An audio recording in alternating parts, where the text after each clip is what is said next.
Landed in Rio, jet-lagged, starving, my stomach screamed for a burger. Big, juicy burger, I mumbled to the taxi driver.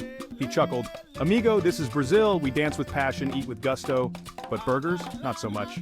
He whisked me away, the city's vibrant energy washing over me. Streets throbbed with music, people danced, laughter filled the air. This wasn't burger country, this was a celebration of life. I knew I was in for a wild ride. The air itself felt different. Thick with humidity, the scent of tropical flowers, and a faint aroma of something delicious grilling nearby. My burger craving mysteriously vanished, replaced by an insatiable curiosity. Bring on the unknown. The taxi screeched to a halt near a riot of colors and sounds. Welcome to Carnival, the driver grinned. It was overwhelming, exhilarating, and exactly what I needed to shake off the jet lag. This wasn't just a festival, it was a sensory explosion. And I, my friends, was diving in headfirst. Imagine a city draped in a rainbow, pulsing with the rhythm of 1,000 drums. That's a Brazilian festival, a symphony for the senses. Everywhere you look, there's something to see, hear, smell, taste. It's overwhelming, exhilarating, and utterly addictive. From the moment I stepped onto the festival grounds, I was swept away by a tide of humanity. People from all walks of life, young and old, rich and poor, united in their love for celebration. The energy was palpable, infectious, impossible to resist. Music filled the air, a blend of traditional samba rhythms and modern beats. Dancers twirled and swayed, their movements a hypnotic blend of grace and power. The scent of grilled meat mingled with the sweet aroma of tropical fruits, creating a heady perfume that was both intoxicating and mouth-watering. This was Brazil in all its glory, vibrant, chaotic, and utterly unforgettable. Now I like to think I can handle a good time, but Brazilian dancing, that's a whole other level of energy. Samba, with its fast-paced steps and hip movements, had me sweating and panting within minutes. And don't even get me started on Frevo, with its crazy footwork and colorful umbrellas. They say Brazilians are born with rhythm in their blood. After witnessing their dance moves, I'm inclined to believe it. These weren't just steps, they were stories told through movement, expressions of joy, passion, and history. Every sway, every twirl, every stomp of the foot carried centuries of tradition. Despite my 2 left feet, I couldn't help but get caught up in the infectious energy. I stumbled, I tripped, I probably looked like a drunken flamingo attempting ballet. But you know what? Nobody cared, because in the heart of a Brazilian festival, everyone dances.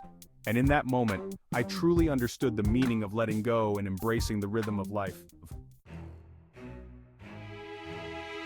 Imagine a rainbow exploding over a glitter factory. That's the only way I can describe the decorations at a Brazilian festival. Everything is vibrant, over the top, and utterly dazzling. From elaborate floats to hand-beaded costumes, it's a visual feast that leaves you breathless. Giant figures of mythical creatures towered overhead, their papier-mâché bodies adorned with thousands of sparkling sequins. Flags and banners fluttered in the breeze, creating a sea of color that stretched as far as the eye could see. And the costumes, feathers, sequins, beads, and more feathers. It was like a fashion show designed by a flamboyant peacock. The attention to detail was incredible. Every feather placed just so, every bead meticulously sewn, every costume a work of art. It was clear that countless hours of love, passion, and craftsmanship had gone into creating this visual spectacle, and the result was simply breathtaking. Section 5. A culinary adventure. From pão de queijo to feijoada, my stomach surrendered. Forget the diet, forget your calorie counter. In Brazil, you eat. And you eat well. From savory street food to hearty stews, Brazilian cuisine is a celebration of flavor, spice, and everything nice. My culinary journey began with pão de queijo, those little cheese bread balls that are both chewy and crispy. I must have eaten a dozen, each one more addictive than the last. Then there was feijoada, a black bean stew with various meats, a hearty and flavorful dish that warmed me from the inside out. And the fruits, mangoes, papayas, guavas, all bursting with sweetness and sunshine. I even tried acai, a purple berry that tasted like a mix of chocolate and berries. It was a culinary adventure, a symphony of flavors that danced on my tongue. I left Brazil a few pounds heavier, but my taste buds were singing. Section 6. The Brazilian spirit, warm, welcoming, and utterly infectious. But what truly makes Brazilian festivals special is the people. Their warmth, their hospitality, their sheer joy of life is infectious. Strangers become friends, smiles are exchanged freely, and everyone is welcome to join the party. Despite the language barrier, I never felt out of place. People went out of their way to make me feel welcome, offering me food, teaching me dance moves, and sharing their stories. Their smiles were genuine, their laughter contagious. It was like being embraced by a giant happy family. This sense of community, of shared joy and celebration, is what sets Brazilian festivals apart. It's not just about the music, the food, or the decorations, it's about the spirit of the people. It's about embracing life in all its messy, vibrant glory.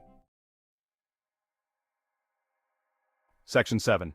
Reflections on a crazy ride, lessons learned, and laughter shared. Looking back, my trip to Brazil was a whirlwind of emotions, a sensory overload that left me exhilarated and exhausted in equal measure. I learned to samba, sort of, conquered my fear of feathers, and discovered a whole new world of flavors. But more importantly, I learned the true meaning of celebration. It's not about escaping from life, but about embracing it fully. It's about connecting with others, sharing joy, and celebrating the things that make life worth living. And as I sat there, sipping my caipirinha, watching the sun set over the Atlantic, I couldn't help but smile. I had come to Brazil searching for something, though I wasn't sure what. I left with a heart full of memories, a suitcase full of souvenirs, and a newfound appreciation for the Brazilian zest for life. Section 8. 1.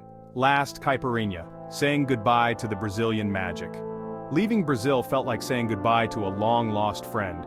The airport was a blur of emotions, a bittersweet mixture of sadness and gratitude. As I boarded the plane, I took one last look at the city sprawled beneath me, its vibrant energy pulsing even from this distance. "Obrigado, Brazil," I whispered, my heart heavy with the knowledge that I was leaving a piece of myself behind, but I knew this wasn't truly goodbye. The memories, the experiences, the lessons learned, they would stay with me forever. And who knows, maybe one day I'll return, ready for another round of samba, feijoada, and that infectious Brazilian joy. Until then, I'll cherish the memories and keep the spirit of Brazil alive in my heart.